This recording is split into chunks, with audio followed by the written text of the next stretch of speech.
Au nom du Père et du Fils et du Saint-Esprit, ainsi soit-il. Bien chers fidèles, notre Seigneur, comme souvent aujourd'hui, propose des paraboles. D'abord parce que l'Écriture avait prédit que le Messie parlerait en paraboles. C'est ce que rappelle l'Évangile du jour à la fin. Le psaume 77 dit « J'ouvrirai la bouche pour dire des paraboles ». C'est le Messie qui parle. Puis également, une parabole, c'est une histoire. Et en général, on aime les histoires. Elles éveillent l'attention. Les enfants, on les aime beaucoup, mais même nous, adultes, nous aimons cela.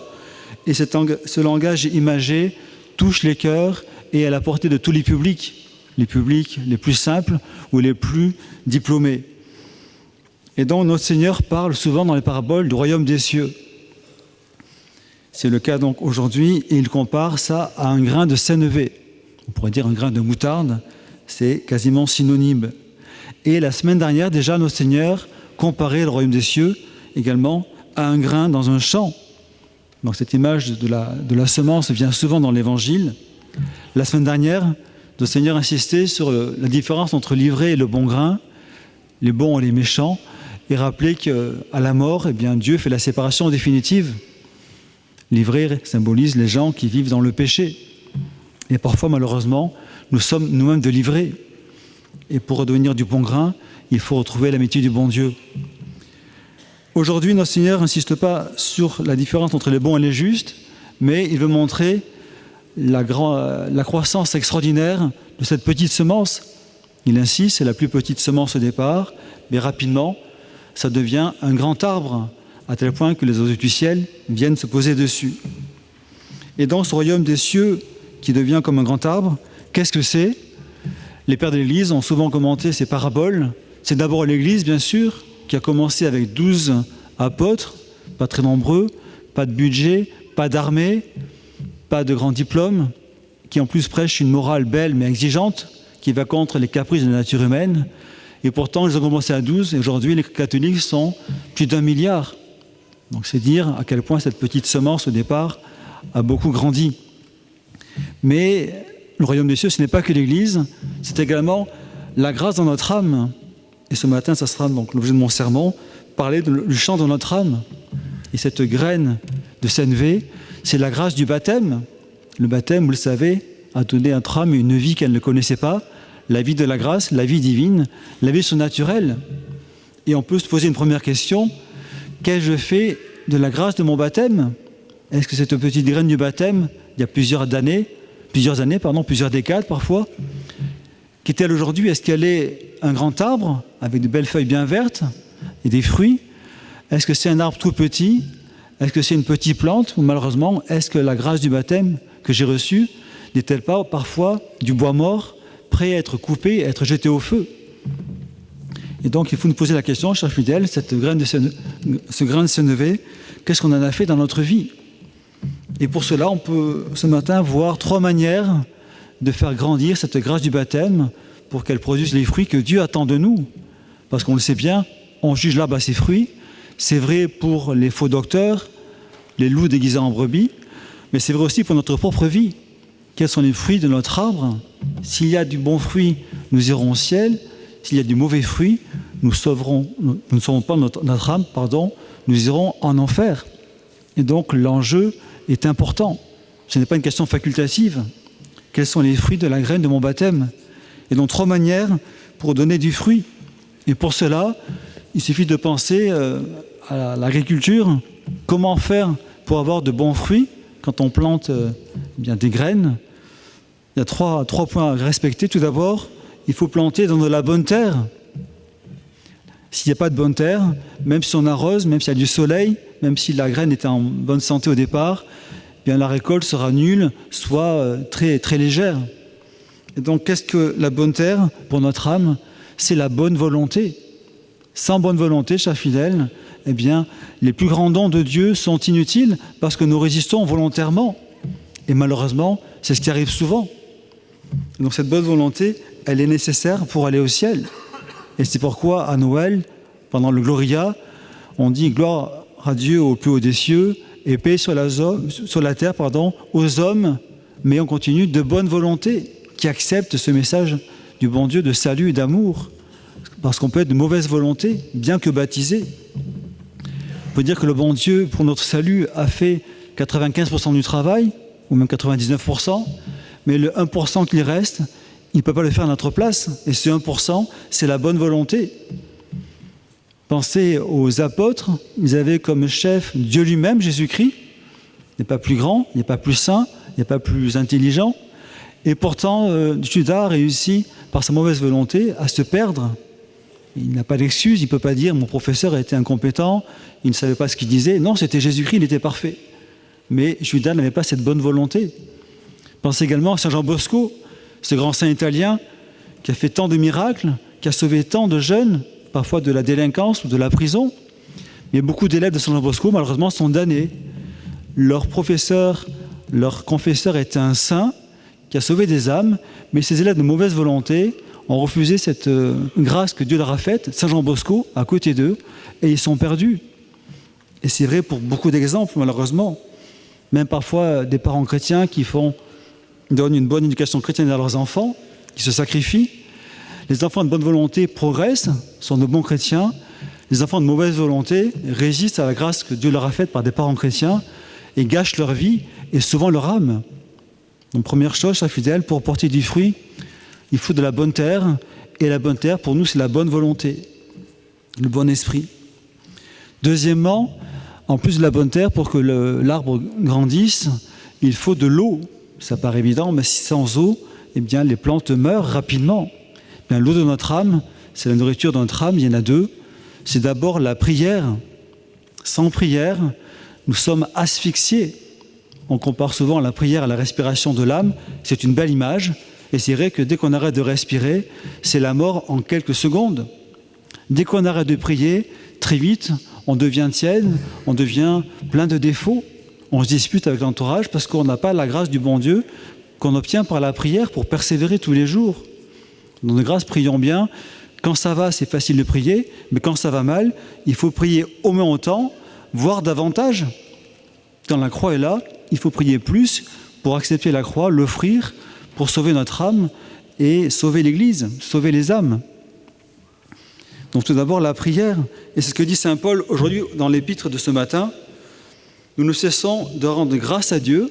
Rendre grâce à Dieu, c'est une prière bien sûr, pour vous tous, et de nous souvenir de vous dans nos prières.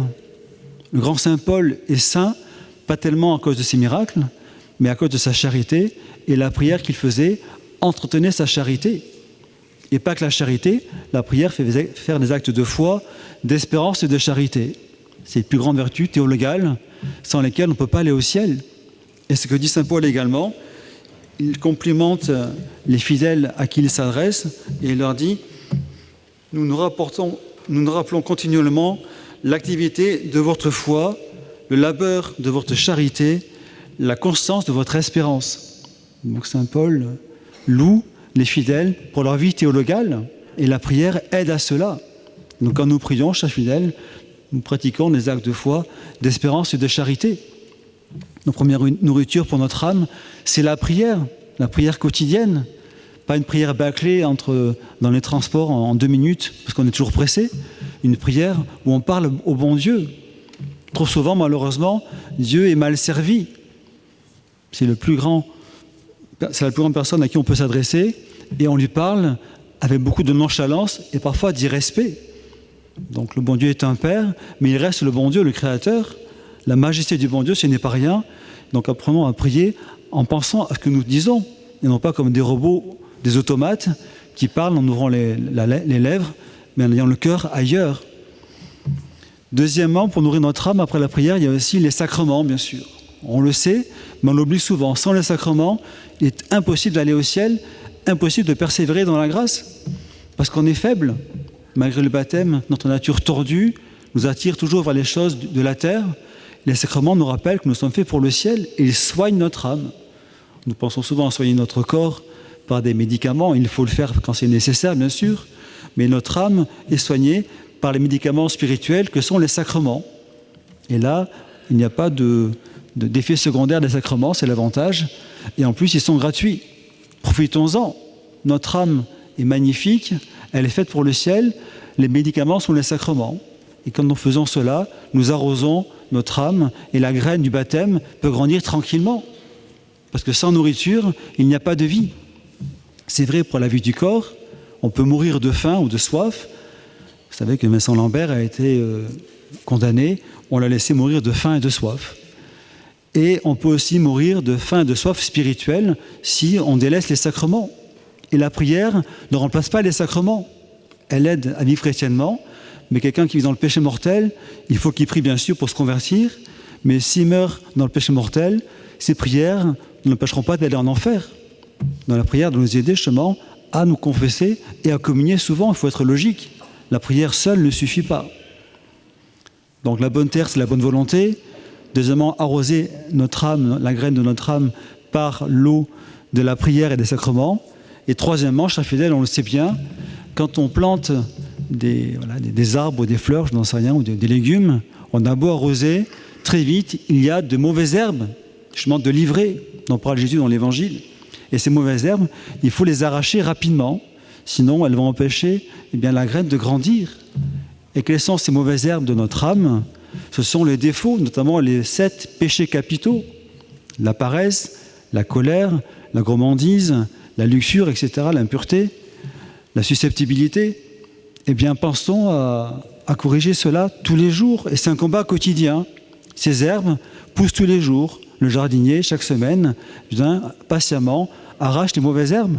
C'est pareil pour nous, ce combat durera jusqu'à notre mort. Il n'y a qu'au ciel où le combat s'arrête, mais ne baissons pas la garde, ne baissons pas les bras. Trop de chrétiens, malheureusement, commencent bien leur vie, et puis au bout de 10, 15, 30, 40 ans parfois, ils baissent les bras, ils se relâchent, et peuvent se perdre en quelques jours, parce qu'ils n'ont pas été fidèles. Et donc arrachons ces mauvaises herbes par la générosité dans les petites choses quotidiennes. Ce n'est pas forcément des choses extraordinaires, mais la sainteté, c'est d'abord des choses quotidiennes que l'on fait tous les jours, par amour pour le bon Dieu. Donc arrachons ces petits défauts quotidiens, et attention spécialement, chers fidèles, au péché véniel délibéré. Le péché véniel peut avoir 2 aspects. Ça peut être un péché de fragilité, même les saints en faisaient, mais le délibéré, il est plus malicieux parce que bien que véniel, on sait que ça offense le bon Dieu, mais on calcule.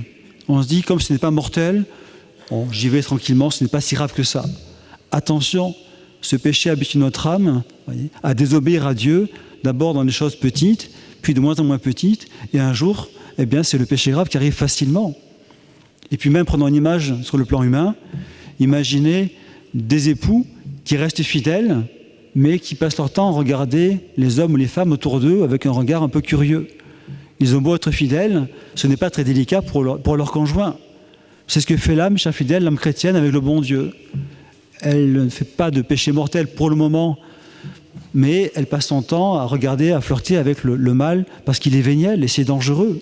Et ça offense le bon Dieu. Au purgatoire, on ne répare pas que les péchés graves, on répare aussi les péchés véniels. Donc il y a un petit peu un bel idéal de vie chrétienne. Attention au relâchement, attention à la paresse, attention à la tiédeur, attention à la gourmandise, attention à la colère, attention à tous ces péchés qu'on connaît par cœur et que malheureusement parfois nous comprendrons avec pas assez de conviction et de générosité. Voilà, chers fidèles, nous prions bien la Vierge Marie ce matin d'avoir cette graine du baptême qui produise du beau fruit et non pas du bois mort prêt pour le feu. Donc pour cela, 3 conseils que nous donne l'Évangile. La bonne terre, donc c'est la bonne volonté, ne pas résister à la grâce. Deuxièmement, arrosons la graine de la grâce donc par la prière et les sacrements, et non pas que la prière. Et puis troisièmement, pensons arracher tous les jours les mauvaises herbes des péchés véniels délibérés et des péchés capitaux, par le combat spirituel généreux et joyeux, ainsi soit-il. Au nom du Père et du Fils et du Saint-Esprit, ainsi soit-il.